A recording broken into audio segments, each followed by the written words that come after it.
This is Hannibal here from thehannibaltv.com, and today is my special guest from New Jersey. I have WWE Hall of Famer, the Birdman himself, Koko Ware. How are you doing today, sir? I'm doing great, man. How you doing, man? Very good. Where are you living these days? Down in Tennessee, just in God's country. You grew up there as well, didn't you? I sure did.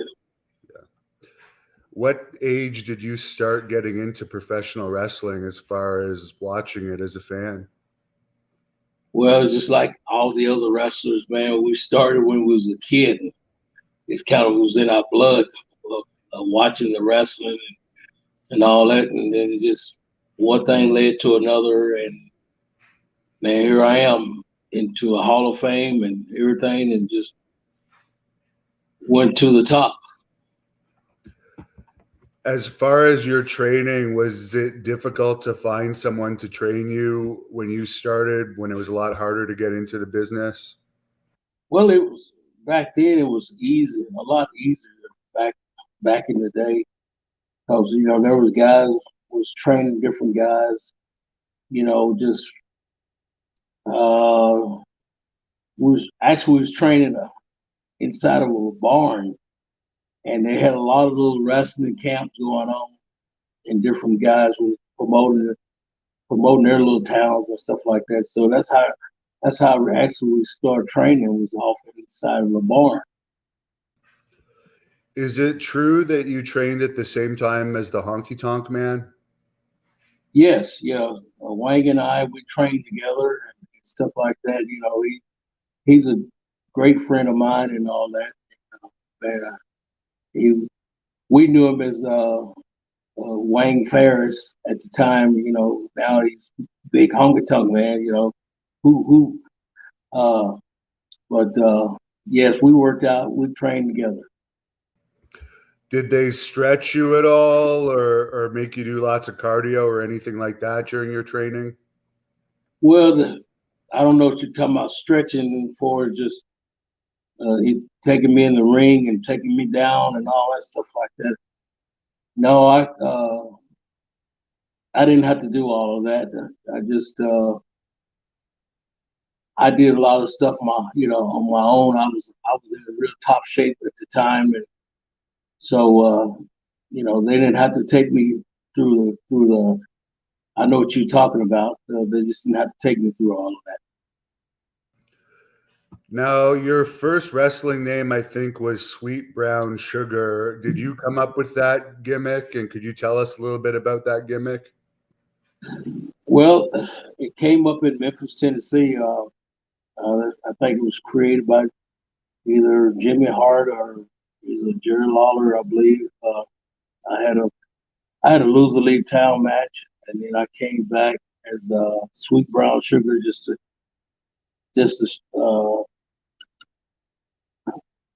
no, I came back as Stagger Lee. I'm getting it all turned around. I was Stagger. I had a loser leave town, then I came back as Stagger Lee, and then that ran for a while in Memphis, and then I kind of I did a special. I was like a special referee one night, and I turned heel on Jerry Lawler. So I came back with the first family with Jimmy Hart with Sweet Brown Sugar. How did you like working with Jerry Lawler in those days? Oh man, I learned a whole lot from the King, man. I'm telling you, I learned a whole lot.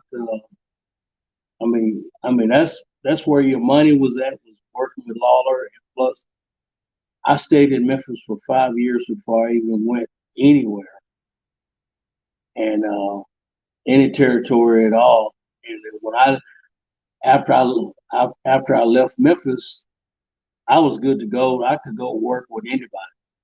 I'm talking about I went to my first. I think my first little town was Oklahoma under Leroy McGirt, and then I went all down to the Von Erichs and Bill Watts, Mid South Wrestling, and all that. down in Pensacola with Ron Fuller and all those guys down there. And it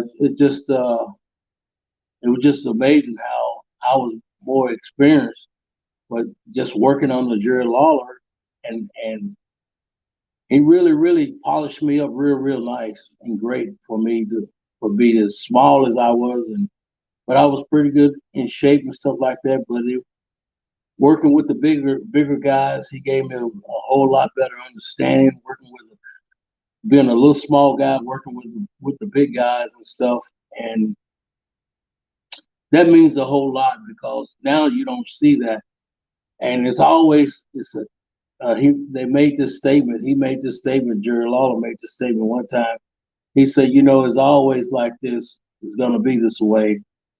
Uh, a good little guy can beat a big guy any day, but a good little guy can't beat a big guy, a good big guy any day.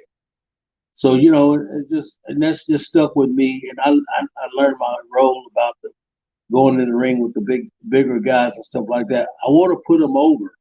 I want the people to feel sorry for me because I was the little Birdman and stuff like that. I didn't have a chance, but I had enough guts to get into the ring with these big Ugandan muscle guys and stuff. I mean that's what the people just feel sorry for me. Oh my God, Koko don't have a chance. Oh please, Koko, do something. Come on, and then once I beat was some kind of way that they I beat 1, 2, 3 on the big guys and slide out of the ring. The people said, "Man, I can't believe it. Koko just completely just beat this guy here." But it was like a slip up on 1, 2, 3. It just wasn't just right out of the blue. Just I did something, drop kicked him and got a 1, 2, 3. I just kind of did my own thing and slipped where he made a big mistake, and I just capitalized on it and stuff like that, and got a 1, 2, 3. I remember when I interviewed Kamala, he was saying that you guys were friends and remained in contact right up in the years before his death. Do you have any stories that you could share about Kamala? Well, Big James was great. He was my big brother in the wrestling business, and God bless his heart, and we all still miss him. And I miss him every day. Every time I come out to the wrestling world and come and sign autographs for guys like Eric Sims and different other guys and stuff like that. And I miss James a lot because James and we shared a lot of rooms. We shared the rooms and just a lot of moments together, rode up and down the road together and everything. He just took me under his wing. That he didn't have to do that, but he did. He just really helped me out a whole lot. And I still hated that he's gone. And he was a great guy. I don't care how many people just say they didn't like him. You must have had to did something to him because he was a lovely guy. And then if you crossed him now, he would get you straight. I guarantee he wouldn't back down from no fight at all. He was tough. But what a sweetheart. What a sweetheart that anybody can have. And I lost a good friend. There's a fan on here that would like to know about your fight with the Masked Patriot in the CWA. I guess you got into some type of shoot fight or something. Well, I want to tell the world this because this has been brought up a whole lot. No, it wasn't a street fight or anything like that. In Memphis, Tennessee, if you wanted to get over in Memphis, you had to be that real tough guy and hellraiser and talk trash on the tube and stuff like that, and where the people can really believe in you that you are a tough guy. And so, and I told the Patriots when we went out there, I said, I'm going to be a little tough on you and stuff like that. I said, I'm not going to knock your eyeball out or anything like that. I said, but we kind of got to lay them in because the people was real close. The TV and they were doing a filming in Memphis. It was real close, and the people could just, at ringside, they could hear everything. And so I couldn't, it's not like at a house show. You can call spots and all that, and people said, "Oh, they don't know what we're saying." But the television in Memphis was that you had to really just lay it in, and you couldn't really talk and stuff like that. But no, going back to him, no, I wasn't trying to knock his head off. I just wanted to look like that. I meant business because they were futuring me to be having a match with Jerry Lawler, and I wanted to show my very best. Was nothing against him. Nothing against him at all. He did what he was supposed to do. Those guys came down to the TV station and they got paid. They got paid good money to put us over. And then they go back and they show their friends and on their job. My understanding that, man, look what Koko, he left a mark on me. He left this and probably the Moondogs, they was rough too. I mean, they would beat the hell out of the guys themselves. But they came down there for that. It just wasn't regular wrestlers out here on the road and stuff like that. These guys here had jobs and stuff like that. And on Saturday mornings, they just came down there to put guys put us over. And so, I mean, that's how it was. And I just want to clear that up. I have nothing against the Patriot. The Patriot did a hell of a job for me, and I want to thank him. And there wasn't really nothing. Well, I'm glad you cleared that up. At what point did you come up with the Birdman gimmick and you start bringing the bird to the ring and add Koko B. Ware to your name? Well, I was down in Louisiana when I was working for Mid-South Wrestling on the promoter Bill Watts. Jim Ross really came up with the B word. I was Koko Ware, and Jim Ross was just going around every week that I saw Jim. He was going around Koko. He said, "I got to come up with something, man." And then finally one Friday night, when Jim Ross said, "Koko B Ware," and I'm going, "Wow." I said, "What's the B stand for?" He said, "Nothing." I said, but he said, "Man, that sounds good, doesn't it?" I said, "Yeah, it sounds good to me, Jim." And so we started calling. That's when we started calling me Koko B Ware, and of course coming up with the bird and all this stuff, man. I had birds on my tights, and I had a meeting with Vince McMahon. I got a meeting with him, and he asked me in the conversation. He said, "Is there anything else that you would love to have for your gimmick?" And I flipped out this picture of this bird, this blue and gold macaw bird, to Vince, and Vince said, "I said, Vince, I would love to have this bird to take with me." And I said, that would help me get over more with the company and with the people that accepted me, all the kids and stuff. Here I am. I'm already a small guy, but this parrot would get me over. I could be up there with Hulk Hogan, Andre the Giant, Paul Orndorff. I could get over. I could be over with these guys big time. And I said, if he said, "Man, you're gonna be taking this bird all over the place." I said, "Vince, this is my gimmick." I said, "I got the birds on my tights. I just need the birds just so I can have and visualize and go out there with the kids and stuff, because my gimmick relates to the kids. They all, when the little Birdman is down and stuff like that, the kids on the front row, they're crying and all this stuff, for me, want me to get up and really make a comeback and do something, and that's how I got the sympathy with all the wrestling fans all over the world because they love me and I love them too for supporting me. Was it a pain bringing the bird around with you everywhere, or was it a new bird in every town that they just found you? No, it was the same bird. I mean, it was kind of a pain, but you know what? But I knew it was going to help my character, and it was helping my character. And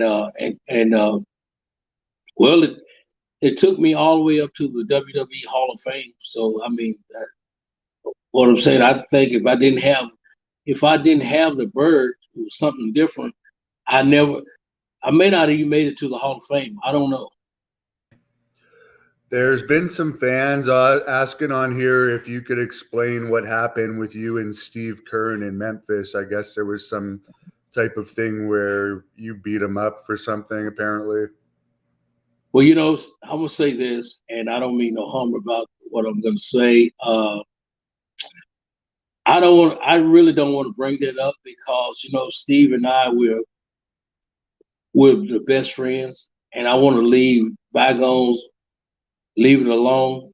I have no comment at all on that. It just I'm sorry it happened, but you know, I still don't know why. I still think about things like that. Why did it happen and stuff like that, you know?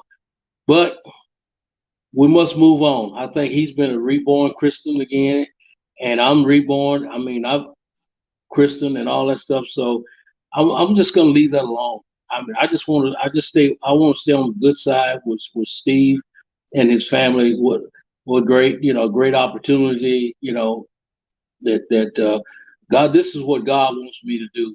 You know, just not even say anything because I don't want to open up a can of worms again because it's you know it's over with. As far as I'm concerned, it's over.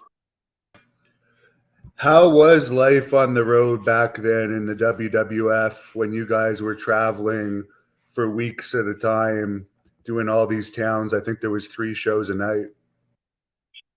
Well, it was we was busy. I mean, you know, especially going through the winter times, through all the Pittsburgh's, Pennsylvania, small roads, 2 lanes, and all that stuff, man. Trying to get through the ice and snow, and you know, but hey, we made it. You know, thank God we made it, and it was just it was an experience, and I miss those. I really miss those days and stuff like that. I had a great time. I really had a great time. I wished my ending would turn out being successful, uh, financial wise, than it did. And then I would have been a happy camper if everything had turned out uh, financially that I had it all laid out for. But it backfired on me. It didn't happen. And when you first came to WWE, you were coming out to the Bird song from the Prince movie. I think it was The Time sang the song. Was that your idea, or was it Vince that gave you that music? No, I had the music. I had the music and all that stuff myself. All this bird gimmick came from me. You know, nobody else created this but me and my family. And God bless my wife, and she's gone on to heaven. She died with breast cancer at the age of 46. We came up with this gimmick uh, with the bird and all that stuff, with the song, and and this song here was really good. And then I think we got a phone call from the whoever I can't think his name, Mars Day at the time. I think we got a phone call from his lawyer or something, agent or something, that we had to stop using that song unless they wanted to pay some money or stuff like that. But you know what? I was doing him good because nobody knew about the Bird song, and his on his album he was pushing Jungle Love. And if he had started pushing the bird, can you imagine we could have did a video of this? Me and Mars Day on the stage doing the bird dance and stuff like that. I got it from him. And but they wanted to stop it for some reason. Then I got my own gospel group, and we sung under Jimmy Hart. We cut this bird, do the bird. Said, that's the one we came out with, be singing on this track with my own gospel group. So that's why we had to stop doing with Mars Day. Now we had to stop that. And of course, everyone remembers you also sang Pile Driver on that wrestling album that was named after that song, Pile Driver. Yeah, I was the lead singer on that Pile Driver. Man, it was great. Vince came and told me, said, Koko, you mind being the lead singer of Pile Driver for this wrestling video that we're going to shoot out in San Francisco, out there in this big cold, on top of this big cold building at 7:00 in the morning. And then it took them like 3 or 4 hours. 8 hours. I'm gonna say about 8 hours to shoot this 3-minute video. And it was a lot of fun, but we was on top of this great big building. I never forget it, man. I'm out there with a big hard hat and a sludge hammer, singing, "Sometime love, like a slow dance, you can tiptoe around, but don't make a sound. You can make a little silence romance. But sometimes love feels just right. It feels so good. It feels just like a power driver. Yeah, a power driver." Man, that's what it's all about right there, man. Yeah, you still got the voice. Did Jimmy Hart write that song? I think Jimmy Hart wrote it. Him and another one of his friends, Jim McGuire. I know Jimmy McGuire. I don't know. I think JJ just passed away. Jimmy McGuire did. JJ, yeah, literally last week. Wow. Well, I just heard that he just passed away last week. This is. Oh well, my ear was telling me something that he just passed away. Oh, that's too bad to hear. I guess you must have known Jimmy Hart from Memphis, and then probably continued friends with him in WWE. Do you have any memories to share of him? Jimmy Hart was just great, man. First family, I loved it. Man, the mouth of, I call him the mouth of the world. Man, you can't beat him. I'm telling you, he's a hustler. He works. He don't never stop. I think he's working when he's sleeping at night. He's working. And because he's got a lot of energy. And Jimmy Hart, I really love him, man.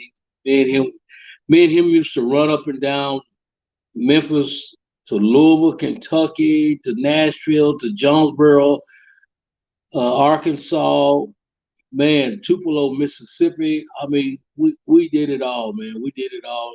Jimmy was just right there, man. He had some bad experience with on his music situation with the Gentrys.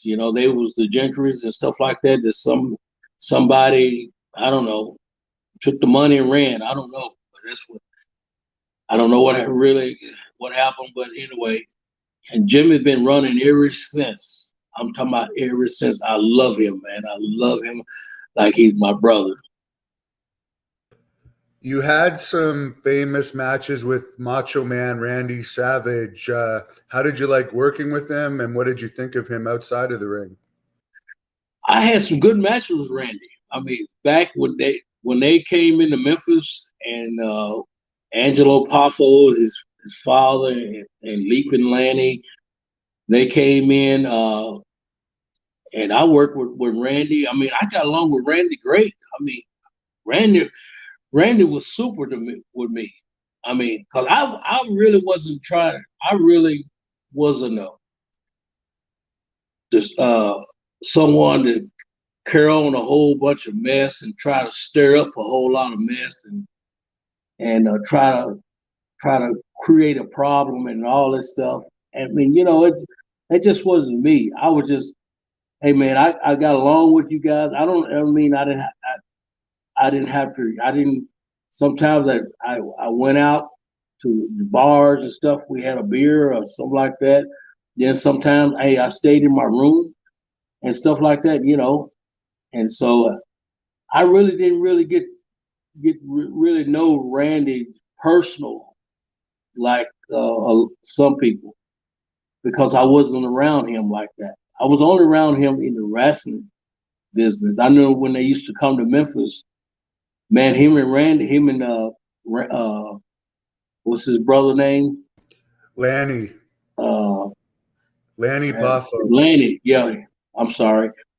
When him and Lanny Poffo would come to Memphis, they would sleep in their Mercedes car out in the parking lot waiting on the Memphis show. They would get there on Sunday nights and they would sleep in there until on Mondays. We had Monday Night Wrestling on Monday there at the Mid-South Coliseum, and they would be out there in their car sleep. But they was a money saving family, according to his father and stuff like that. He always preached about saving money. It's not how much you make, it's how much you save. He'd rather be rich than dead, poor than alive. That was his motto, Did you have much interaction with Elizabeth? Not at all. Not at all. I mean, just hey Koko, how you doing? Very nice. Hey Elizabeth, how you? And that's it.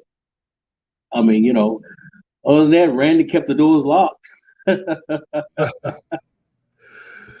Now, I guess Paul Roma has told the story about your little thing in WWE with him. Is that something else you don't want to really get into, or? Me and Paul Roma, we made up and stuff like that. I still, I don't want to say anything. Just, to stir this thing back up again or whatever. And all I'm gonna say that he was wrong and I was wrong, so we both was wrong. So let's forget it. And it's over with now. Let's move on to a better life. You got a victory over Harley Race in New Jersey. He's one of the all-time greats. Any memories of working with him? Harley Race, man, I love working with Harley. I mean, he taught me a lot too, man. I mean, just being, he didn't have to, but he loved me so much because he saw me work before with different guys and stuff like that. And Harley, man, he just went out there and worked. I mean, worked me real good and stuff like that, and learn. And I had to learn. I learned a whole lot working under Harley Race, and also I worked with Ric Flair in 1984. I was the first black that had a title match with Ric Flair in the Mid-South Coliseum. All guys like that came through there, man. They loved me. They loved me because I listened and I was humble, and that's the reason why I got along with a lot of guys. Yes, now that you mention that, I think you replaced Bill Dundee or something in that match, didn't you? And then I sure did. Yeah, we shot a thing off of TV. If I beat Bill Dundee, I would get a title match with Ric Flair that Monday night. And of course, didn't nobody smarten Rick up. He was just kind of excited about coming to Memphis, and he working against, I think, either Bill Dundee or Jerry Lawler or somebody. And then they said, "No, you were working against Koko B. Ware." He said, "Who in the hell is Koko B. Ware? Wait a minute, where this guy come from?" And found out I met with Rick and stuff like that. And I said, "Rick, I'm gonna do whatever you want me to do, man." He said, "You sure you can follow?" I said, "Man, I can follow you, Rick. I can follow you big time." He said, "Okay, we'll see when we get out there." And We went out there, we tore the house down. Went 25 minutes and tore the house down. Did you ever get the chance to go out with Ric Flair over the years? I know you were mostly a babyface and he was mostly a heel. Well, at one time, we was overseas. Rick had Rick would always go in and walk in and tell the bartender, "Hey, set him up. He want to buy everybody in here a drink." And he would buy everybody a drink in the bar. I'm talking about everybody. And Rick was just a high roller, special, great guy, man. His standard was very, very high and stuff like that. And I admire him. He lived the Ric Flair dream, the natural Ric Flair. He lived it. I can say he lived it to the fullness, man. And I'm proud of Rick. I mean, and I'm so happy that Ric Flair is doing a whole lot better. I love Rick. I saw him back at a convention center, man. We'd hug and stuff like that after we were glad to see each other. And I'm just glad he got through the sickness and all that stuff. Yeah, he was a bit of the opposite of the Poffos. He would spend a lot where they would save everything, I guess. Exactly. How did you get along with Hulk Hogan behind the scenes? Well, you know what? I got along with Hogan real well because in Memphis, that's where when he left, him and Beefcake left Florida with Mike Graham and Eddie Graham. They came up to Memphis, Tennessee, and under Jerry, the promoter, and we started working out with Hogan and stuff like that, and Beefcake, and you know what? One night they just told Hogan, I want you to just go out there and shoot the guy in, and just give him a big bear hug and shake him and drop him for about 10 times. Beefcake, of course, he wasn't Beefcake then. It was Eddie Boulders and Terry Boulders. And it said, Beefcake, I want you to shoot the guy in and slam him. Just pick him up and slam him. Just pick him up and slam him about 10 times. And then when y'all do that, then y'all both cover the guys and pin them. 1, 2, 3. And of course, Huck was just like, come back to the dressing room. Oh, man, I want to learn. I want to do more than that. I just want to do more than that. And big time. Man, I want to be able to clothesline somebody. I want to be able to drop kick somebody and stuff like that. And then I said, Hogan, come on, let's go. We're going to, I know a buddy's got a ring inside of a barn. Let's go work out up in Dyersburg, Tennessee. I took Hogan and Beefcake there, and we started working out in the little old town of Dyersburg. And I showed Hogan and said, oh, you don't need to be drop kicking, so you're too big for that. So I said, Hogan, you just need to know how to use your fists. You need to know how to clothesline somebody and stuff like that. You need to learn how to drop your leg on their throat or do the splash on somebody. You need to do nothing but big man stuff. And Beefer, you just go out there and you don't have to do the big man. You can do the slam. You can do a small package on the guy. You can do a whole lot of things than just picking the guy up and slam him. And you can run and drop an elbow on the guy and then cover him 1, 2, 3. And we did that for a while, and then he finally Hogan and them, they left and they went to Minneapolis, Varngonia. And then I didn't see Hogan no more until 1987 when I got accepted in the WWE.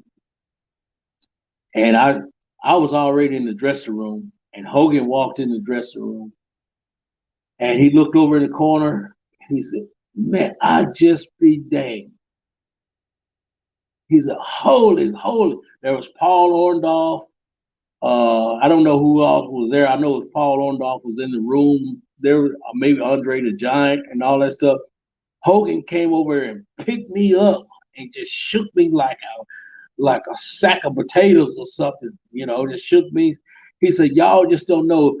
This is this little F right here. He's the one that helped me in Memphis, Tennessee, helped us in Memphis, Tennessee, when nobody else would, you know. And I was just, man, I just thought Hogan and forgot all about that and that stuff like that, you know. He said, "Welcome, man, to WWF, man. Golly, I'm glad you made it." And Hogan and I, we've been friends ever since. And Terry, I don't know your number to be in contact with you and stuff like that. I just love to hear from you sometime because you know what, you're still a great guy to me. I love you because you helped me out and you gave me rides in the limo in WWE and stuff like that. I mean, you helped me save some money. You know, when the towns was down and stuff like that, gave me a ride. Come on, Koko, ride with me in the limo, and you don't have to worry about getting a rental car. Man, that's super nice of you doing that. Thank you again.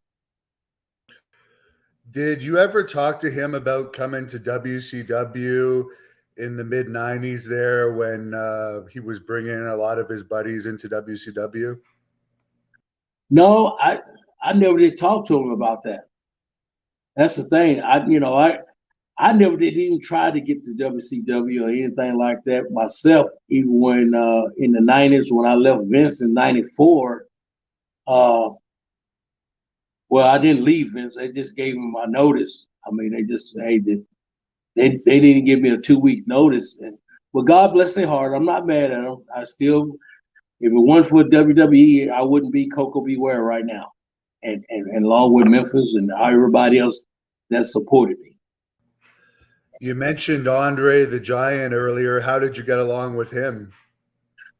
Well, I got along with him good, but sometimes just Giant. He just depends on who you were. And some days he'll talk to you, some days he won't talk to you, and you never know what's on the Giant's mind. Because I never sat down and he played cribbie a lot, if I'm saying it right.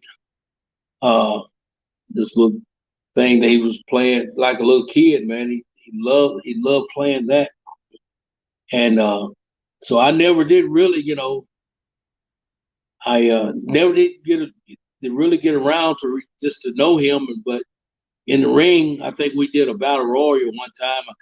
I kept running into him and stuff like that, wanted him to pick me up and throw me over the top rope and stuff like that. I was gonna just kind of dive over, but it was, I was trying to highlight it, but he couldn't really understand what I was trying to do.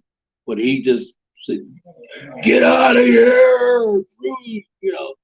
So I just, took the bump over the top and said, "Okay, all right, forget it." And what about Roddy Piper? Did you ever wrestle him over the years? I didn't get a chance to work with Piper, but Piper was a number one friend of mine too. I mean, Piper and I would, man, we shared a lot of things together and stuff like that that I'm not going to mention and stuff like that. But Roddy Piper, Ronnie, he was great, man. I mean, he was what a good guy if he liked it. Ronnie didn't like it, he wouldn't have anything to do with it.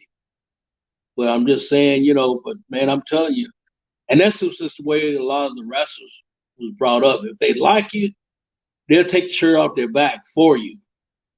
And but some of them, they just, we just kind of accept them being there, but we didn't have to say a whole lot to them. Like Haku, oh my God, I love him. I love the Samoans, the whole Samoans family and all that stuff.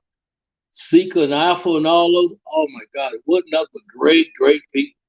See, I'm telling you, I'm not going to say anything. If I can't say anything good about a person right now, I'm not going to say anything at all to hurt them and their family.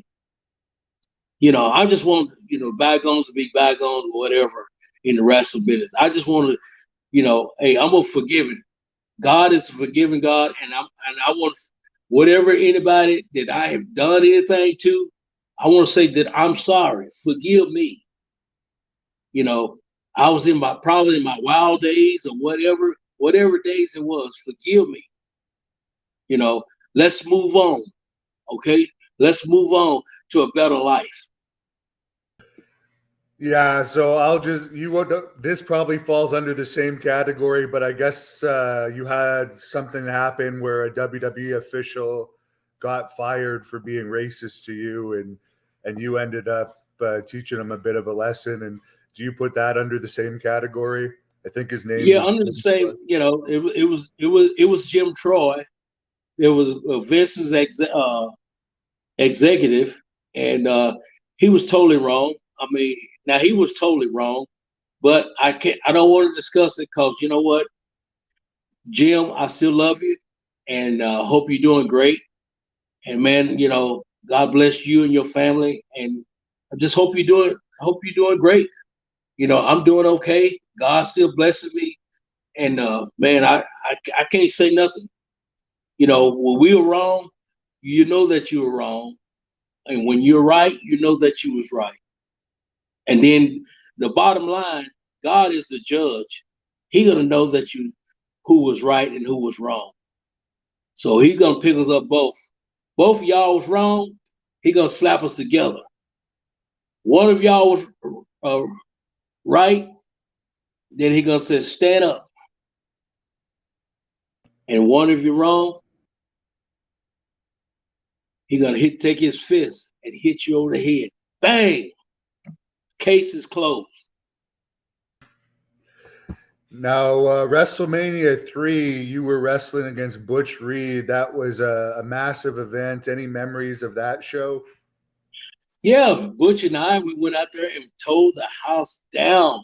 Tore the house down. We had for an open WrestleMania 3. I thought we put on one heck of a bout. In fact, we felt like it could have been the main event. That's how our mind was set. Everybody, all the matches should have been their mind should have been set on main event.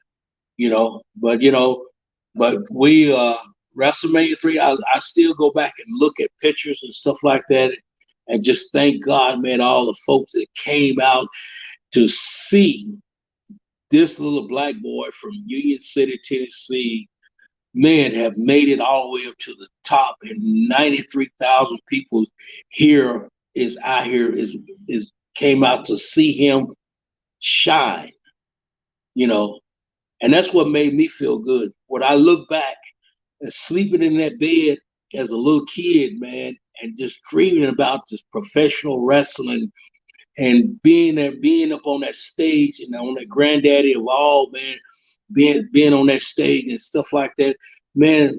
That dream, it was a dream at home as that little kid, but that dream came true. It came true, and I said I could feel like a shout on right now because, man, I'm telling you the truth.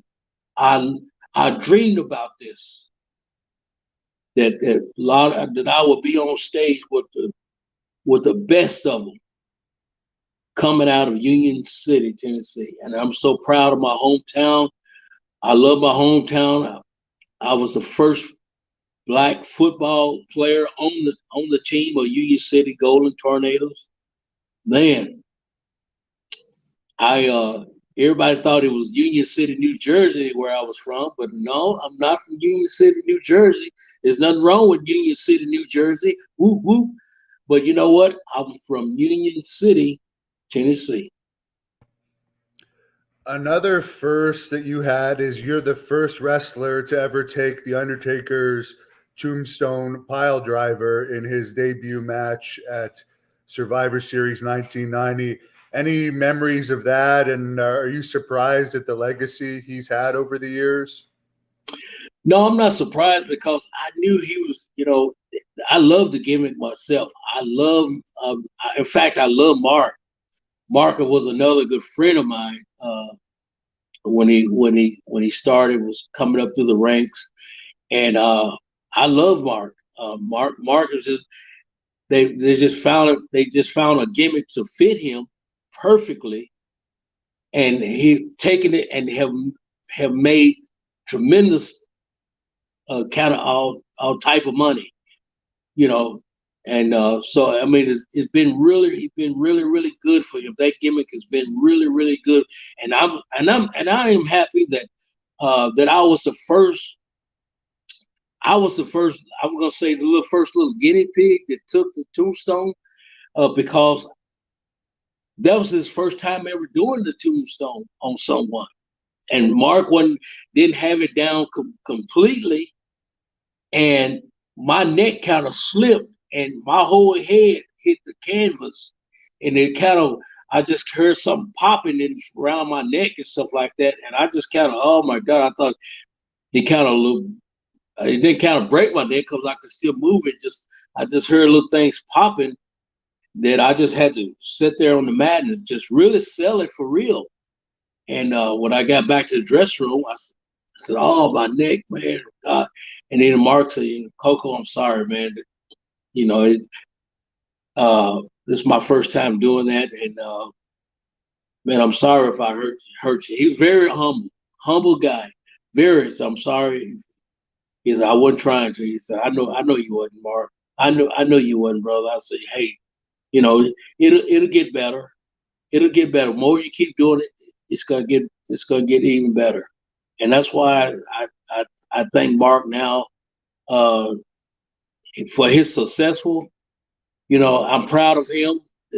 You know, he took that Undertaker gimmick and he made nothing fortune or money, big money, and I hope he's putting it away. And because that rainy day is coming, that he won't be able to do that no more. And then and my rainy day is coming too, but I'm gonna be short of the stick because for some reason, everybody was on a different pay scale than in the wrestling business. Everybody was on a different pay scale. But that's all I gotta say about Mark. Hey, I was the first one, yes, and I was the first match for Monday Night Raw for Yokozuna. All those guys. I love them all. Samoans, I'm telling you, I love them. You also had a big victory over Nikolai Volkov on Saturday night's main event. I think that really helped put you on the map. Any thoughts on that? Man, I was so happy, and I was kind of wasn't really.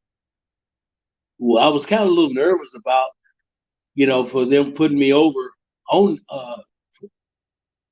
putting me over Nikolai because my size.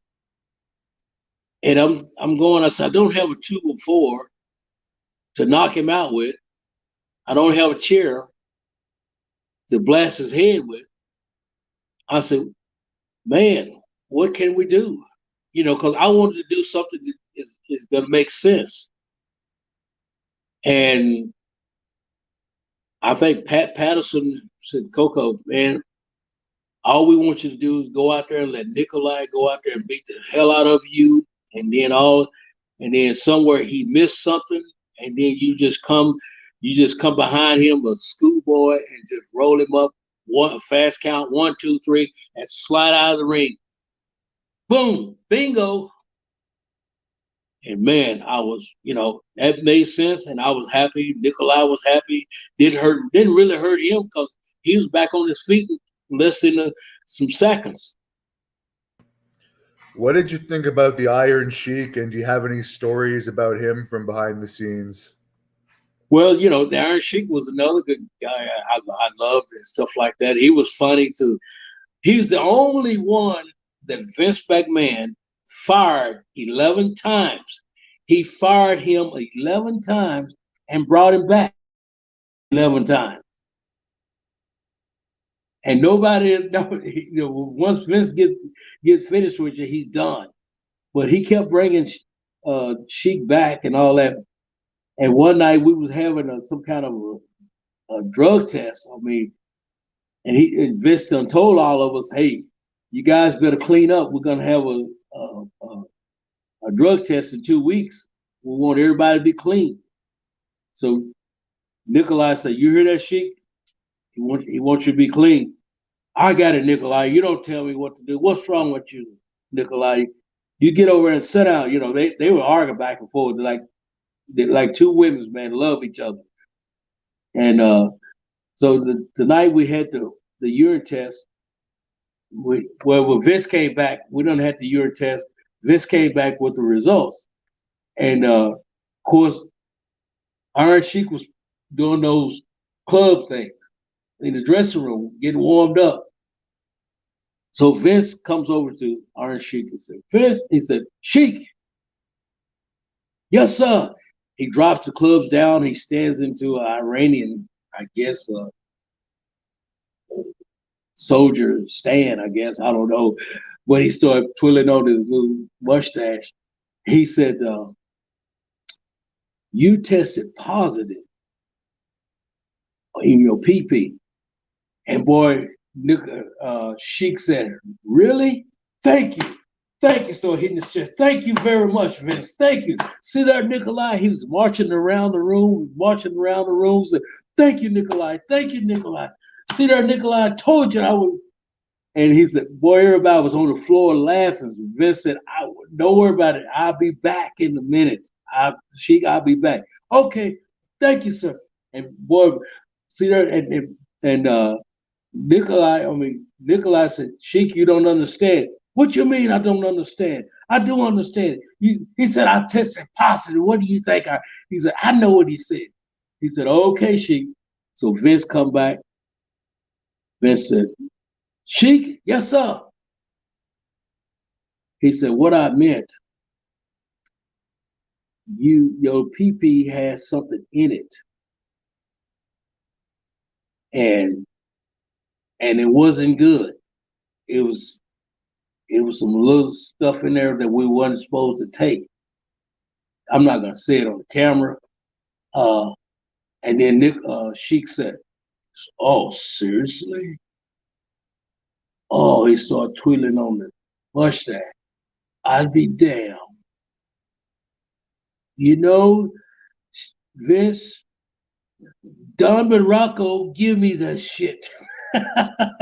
He pointed over at Don Morocco, and Don Morocco said, "Oh my God, I can't believe it. Why'd you put me in this? Why'd you put me in this sheet? I can't believe it." You know, well, everybody thought that was the funniest thing in the world, that, that he didn't understand what he tested positive means and all that stuff. Are you surprised that the Iron Sheik outlived Nikolai Volkov, considering he partied and Nikolai was clean his whole life? Well, not really, because you know what? We can all go in a minute. It is. We don't have a number. We all got numbers on it, but that's up to God. I mean, who knows? I mean, we might be gone tomorrow. We might be gone today. We can't. But I never did. I don't never look at life that way at all. That, hey, and I just think death comes as a reason, and stuff like that. When it hits you, it not just hits you, it hits everybody hard, family, kids and all that stuff. It hits them big time. One guy that was taken away too young was Owen Hart, who you were high energy tag team partners with. Any memories of teaming with him over the years?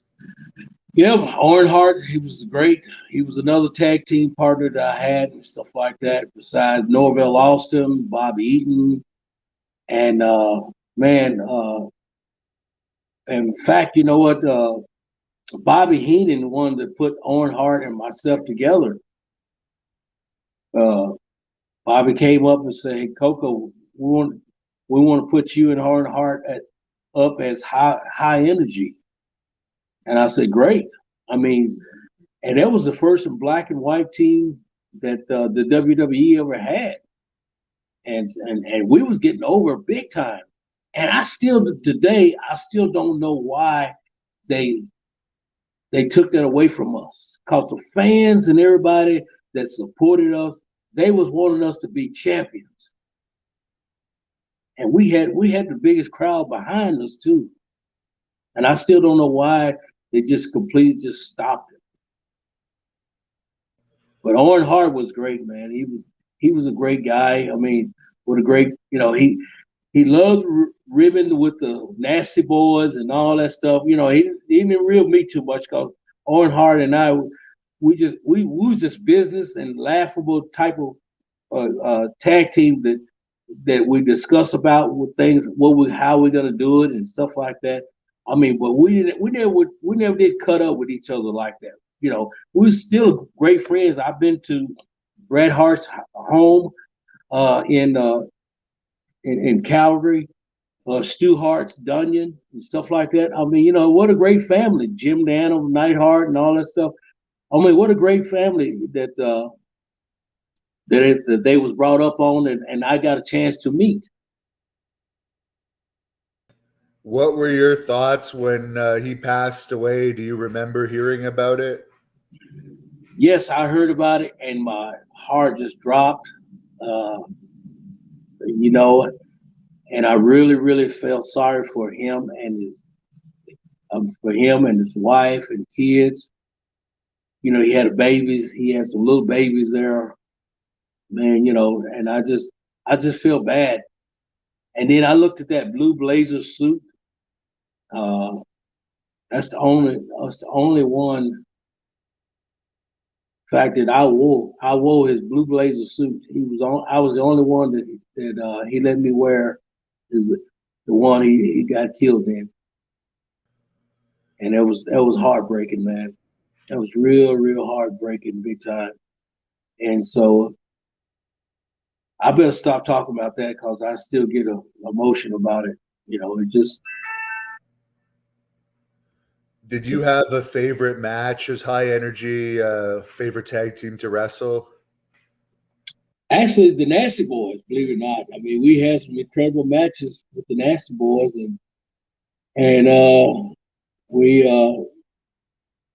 just had fun with those guys. I mean, we love working with those guys. They put us over, we put them over. They put us over, we put them back over, and all that stuff. So we went back and forth. It just, just had a great time. But everybody was good though.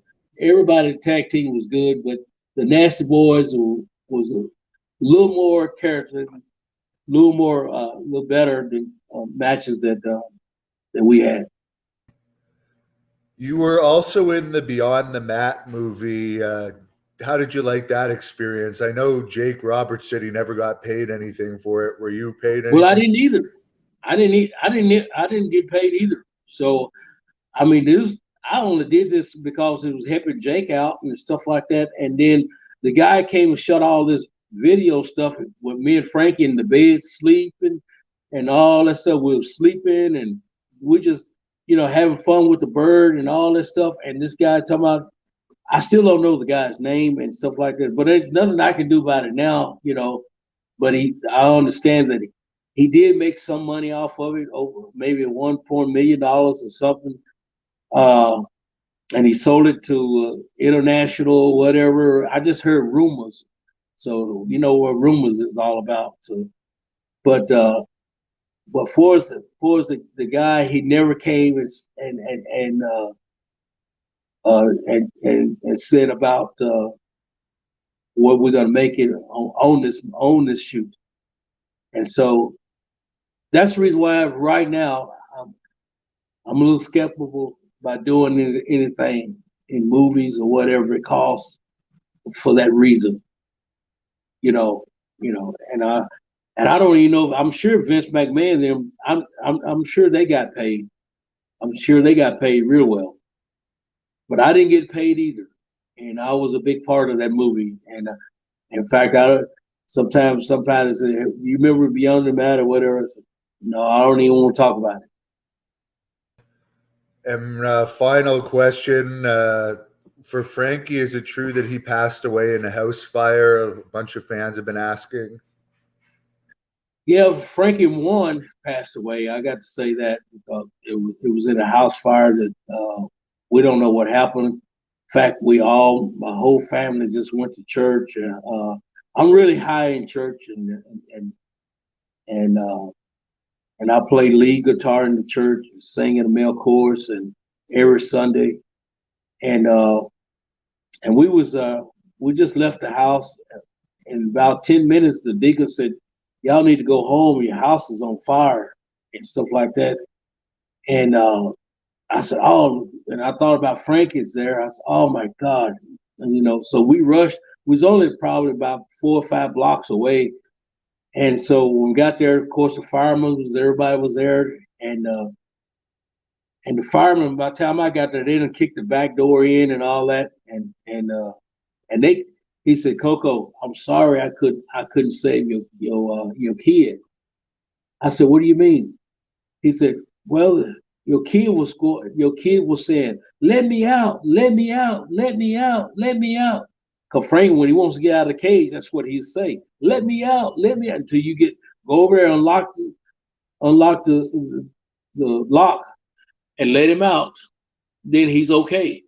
When he wants to go back in, he'll go back in on his own. But when he wants to come out of the cage, he gonna say it over and over. Let me out, let me out.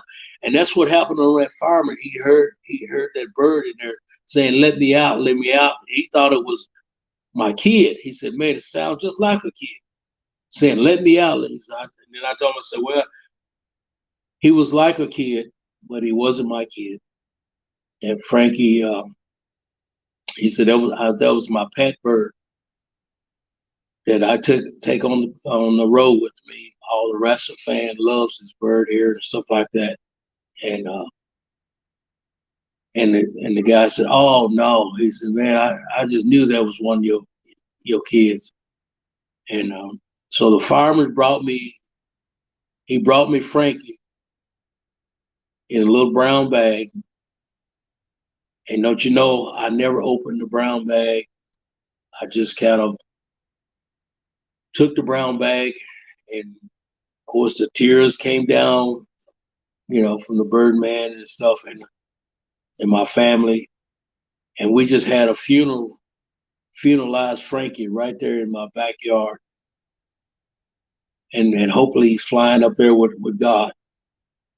And hope we all see him one day. But then turn around, God blessed me with another Frankie. Same color and everything. And now I have Frankie Jr. at home. And I'm so happy. I mean, he's just as good as Frankie's. He's tame. He's just a lovely bird. I love birds anyway. But God blessed me with another Frankie Jr. That's a sad story, and I'm glad that you have a new one. Eric Sims from ESS Promotions hooked us up with this interview, so thanks to him. Do you have any social media or anything where the fans can follow you? Oh, no, I don't have anything like that. You have to go through Eric Sims. God bless his heart. And there's many wrestling promoters out there. I just want to just say thank you guys for supporting Koko Ware and stuff like that. Bring me in your town. I mean, I love to come there and sign autographs. I don't get in the ring no more and try to see what I can do if I still got it, the drop kick off the top rope and all that stuff. My days is over with that.